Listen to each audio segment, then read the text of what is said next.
society, I'll go first. And then Tae the Lassies, and then Thingy here is allowed to speak and she will toast the laddie. That one. As you can probably, hopefully tell, there'll be a wee bit of humour in it, a few jibes, you know, bit of back and forth. But as Rabbi once said, oh, with some power, the gift givers to see ourselves as others see us. And let me tell you, girls, you know how I see you.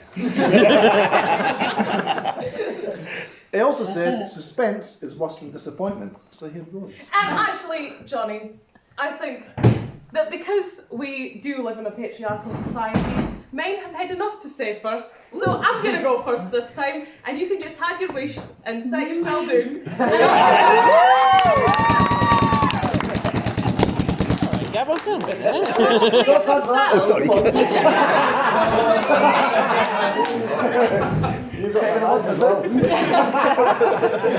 Abby saying to himself, to step aside is to be human. So be a human, Johnny. I'm trying. How hard? Now, I know usually you would start by buttering up your audience, but my patience is running pretty low this evening, and I don't really have very many complimentary things to say, so I'm just going to get going. And I'll start with the words of the bard himself. And those are very good words. He said, mankind is a science that defies definition. And that is probably fairly accurate. So maybe it would be interesting to think first about what improvements Maine really made to South Georgia. Well, firstly, they took a lot of asbestos here. They made sure that the place was polluted. They brought about the near extinction of fur seals and whales and ellies. And they also introduced some invasive species. And I'm not just talking about rats. But they did do one good thing, and they took plenty of alcohol, although the SDA has kind of messed that up for us this year. So. In the mid-20th century, director of BAS, Vivian Fuchs, wrote that the inclusion of women would disrupt harmony and scientific productivity of Antarctic stations. Well, clearly he spent too much time in the company of men and didn't realise that men can hardly live in harmony with each other, never mind women. And obviously he didn't visit the museum and he didn't get to know the absolute sanctuary that is Drucken. He hit the nail on the head with this dribble when he said that some books are lies from end to end. And it wasn't until the early 80s that the first female BAS employee came to Antarctica, and it wasn't a moment too soon. Now, BAS is not the only organisation that work here in South Georgia. We also have the wonderful GSGSSSI, or whatever it is. Hilarious government officers are here this evening, and just like Rishi Sunak, James is an Oxford graduate in an unelected government post. On a serious note, we actually all should be feeling really sorry for James, because he grew up like really hard in a forest without a TV. Until he was 17, and I don't know if anybody has ever had this before, because I don't think he's ever mentioned it, but I found this out through really secret measures. Now, for our lovely Six Nations Gav, don't worry, I'm not going to spill any of your secrets, because Kathy's told us all already. Now, although you two might not understand each other sometimes, we all really appreciate you, and thank you very much for opening up this apocalypse shelter that is Niagara. And we also have working for GSGSSSI, or whatever it is, the lovely builders. And although you're men of few words, apart from Grant at like 4 in the morning, we all very much appreciate the help that you give us, and you're just a great bunch of guys, so cheers. And somebody that I just simply cannot roast this evening is Cody. Apart from the fact that we're very much looking forward to seeing you dancing later, and hearing how many miles you've swum in the morning. Speaking of Cody, there's a lot of Kiwi representation going on here at the moment, which is great. And somehow it also seems to be kind of multiplying. And in fact, I think there might be the same number of Scots as there are Kiwis, so maybe we should have some kind of Kiwi celebration day soon. There's an interesting myth that I had recently. Every time Calvin has a puff of his vape, another Kiwi arrives in South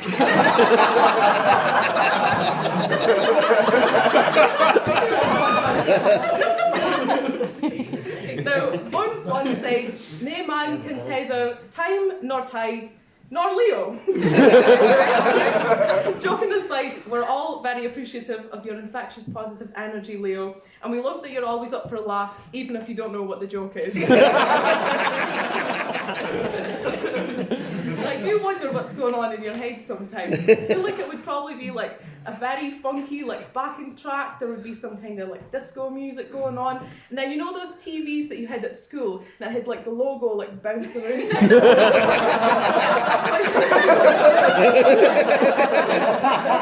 There you go.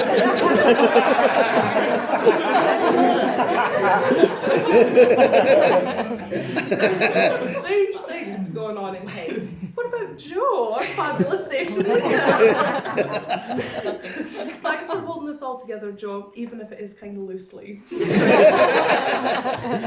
feel like we all know that Dee could probably be our director and station leader, and things would run just as smoothly. And I also feel like Burns has a really great quote that just sums up your relationship, that a woman can make an average man great.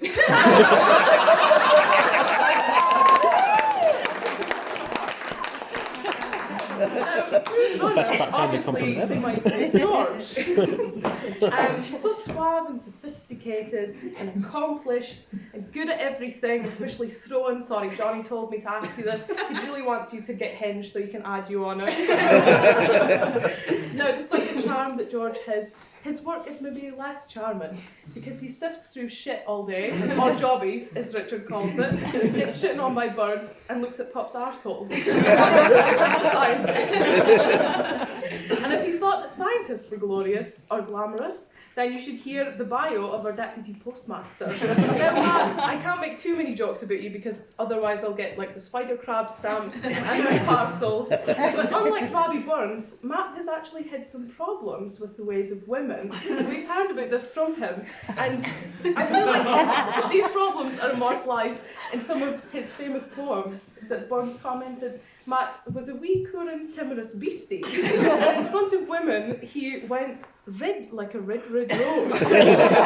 Although this week that's maybe just more about his sunburn. Now, on a serious note, I feel very lucky to be here with such wonderful people, both men and women, and I'm sure Burns would be glad to know that women are here in our peri-Antarctic island with a bunch of men. It wouldn't be the community it is without our laddies, and we really appreciate everything they do for us, even if we do feel a little bit effeminated by it. Table incident. Anyway, thank you all dearly for accepting that women are better than men and add more joy to station. Now, when I started writing this speech, Johnny was doing dry January, training to walk up Black Peak. Burns did mention that some are full of life divine and some are full of brandy. Well, he also forgot that Johnny drinks anything that's going, like speckled hay, John Smith's, gin, cider, not vodka though. So anyway, if you're still off it, then pour yourself an apple juice, and if you're on it, then pour yourself a whiskey, and join me in toasting the wonderful laddies of King Edward Point. The odds. Cheers. You can carry on now. Thanks, Alan.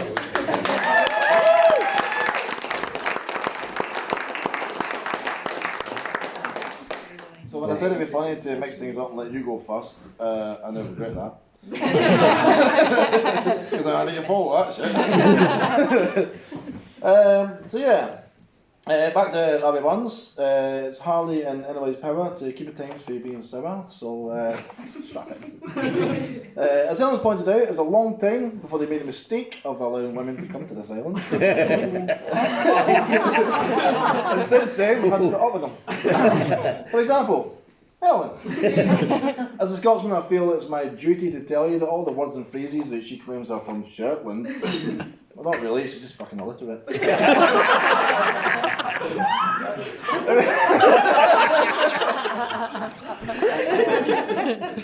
Every time I look at Helen, she reminds me of Edinburgh, that comedy festival, what's it called again? Fringe. Fringe.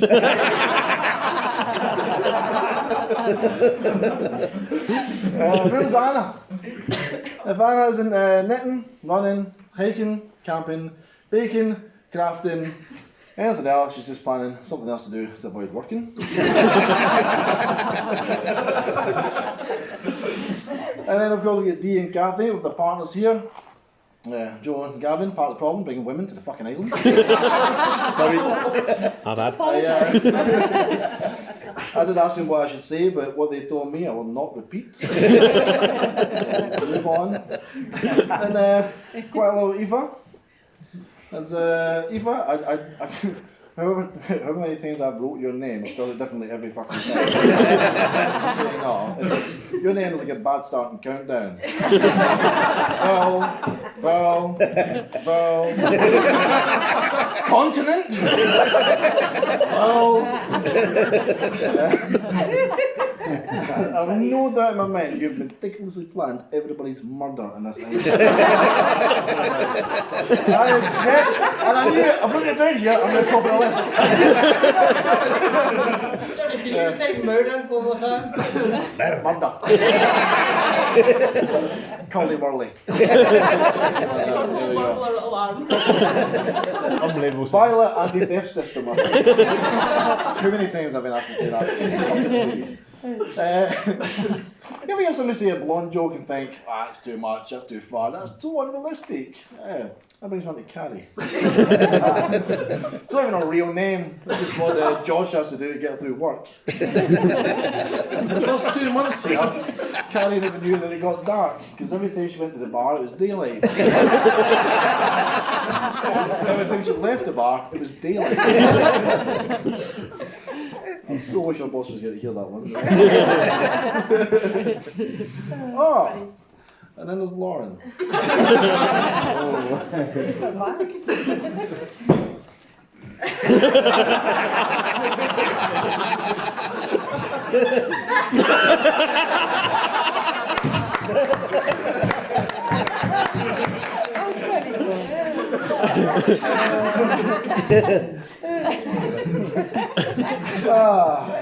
If you can't tell about Lauren from that grating accent, she's from Portsmouth. Portsmouth. Best thing about sailing out of Portsmouth? Phone signal? You might probably think of something. You were in the Navy, you remember Portsmouth? Probably not.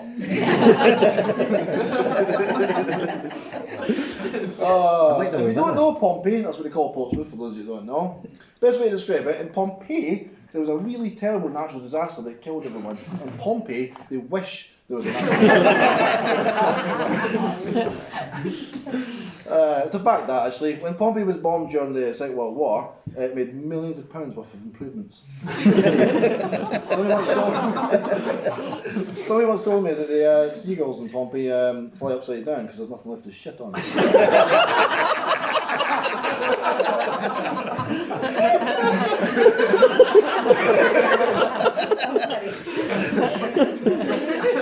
To be fair, the best thing came out of Portsmouth is, of course, M27 North.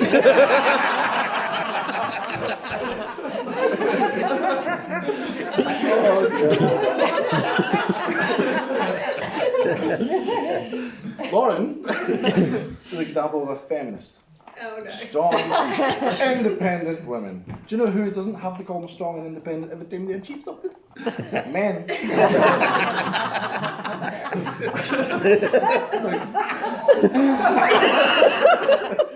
Well, the men that got the table and they're drunken for them.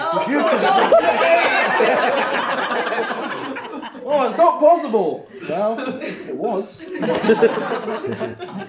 wasn't simple.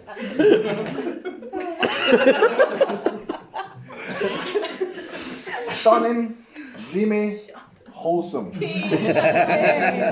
I'm not describing you, it's just the only thing I've ever heard a fucking say.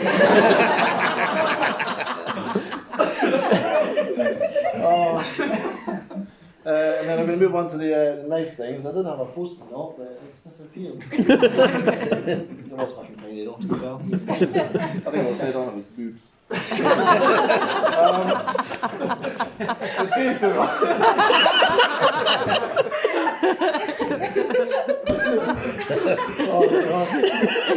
God, I'm funny. I never knew that. Oh, there we go. Anyway, right, no, seriously though, on to the nice bit, genuinely. What do the women bring to station life? Well, they've had an all-female museum team that so far dealt with over 9,000 visitors. Absolutely smashed it without any real complaint. Like, they haven't actually moaned about it, and go on about it, even though the 11 days that they talked about many times. No. lots of ships. But no, they've absolutely smashed it, whereas I complain every time I get a fucking droplet of oil in my hands, because I didn't think I was going to do that anymore.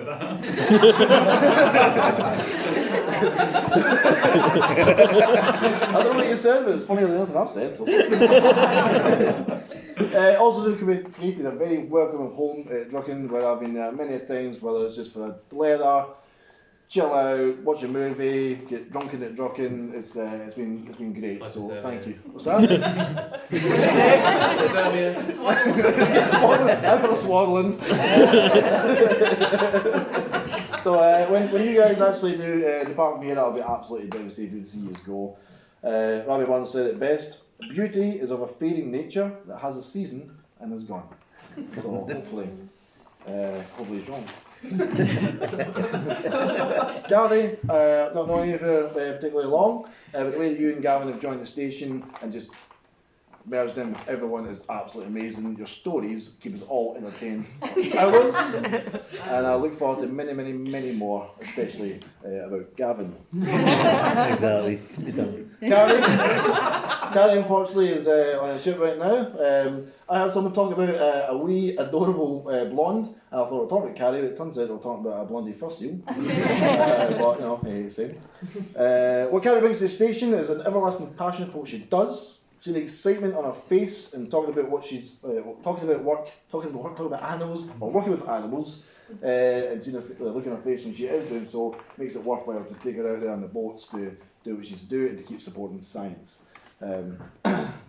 Also, I'll never forget the day that we were surrounded in a lot of whales, and as Carrie would say, best day ever. And of course, Anna. I've written here, I don't mind telling you all. I've written it, but I don't want to say it. No, seriously no. If it wasn't for Anna, I genuinely might have taken the first boat home. I wasn't sailing in the way I maybe would have liked to. So for me still being here, I would like to thank both Dr. Anna and my friend Anna for me still being here. Anna's never-ending positivity and motivation is infectious, and you can't help to want to get involved in whatever Anna plans to do. Hence why I've even done 2 park runs.